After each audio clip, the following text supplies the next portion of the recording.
High मोर जुआर समस्त को जय माँ समले इटा मुई छोटे मिनी व्लॉग नहीं पलि आइसे। इटा हूँ दुईपर लंच टाइम टिके छोटे क्लिपटे देखी देती। तार पर आम इन आज मंदिर दर्शन करवार लगी बाहरी गलु न। इटा 6:30 टाइम थिला। तो इटा आलती टाइम है।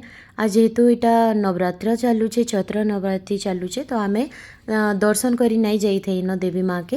तो हेती लगी इटा आम दर्शन करवाली आमर पाखर देवी मंदिर को टेकी जाइलु।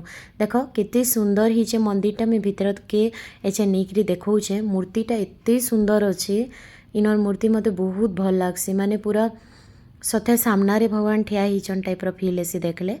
आ ई जगार ना साउथ रे पूजा पूजी भी बहुत बढ़िया करसन। इटा देख इटा तकर आलती चलता हेतकी बेल के आम गलु जेते बेल के तापर इटा आम इन भल से टिके दर्शन करदेलु। आ ताकर भितरे आहरी मंदिर माने अच्छे माने गणेश मूर्ति अच्छन भितरे तापरे शिव भगवान अच्छन सरस्वती माँ अच्छन तापरे हेन्ता आउ 2-4टा भगवान हेन भितरे भितरे ही बनईचन से माने। तो हेन आम भितरे टिके टिके हेटा दर्शन कलु। इटा इन आलती नहीं आसले पुजारी तापरे आम परिक्रमा करी इन टिके 5-10 मिनिट बागी बसी गलु। तारपर इटा ना आमको एछेन माने राशन टिके भी आनी जीवार अच्छे। तो इनु आम बाहरी जीमु। देख केते सुंदर ही मंदिरटा।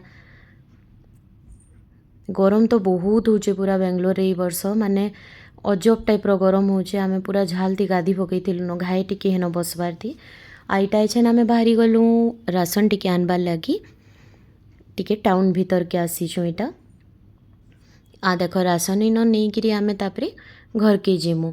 किछिटा जिनिस ना एछे नाई न आ जेहेतु वार कंडीशन चलीचे बेले टिके माने सबु जिनिस प्राइस माने टिके बढ़ी जावा बेले बेले मुझे हेतिले किछिटा आगनु राशन टिके बागी नहीं रखुचे जेनटा मासे 2 मास चलवा बागी चाउल दाल माने एक्स्ट्रा ये सब टिके टिके नहीं जीवार लगी इटा में पलि आइसथिली।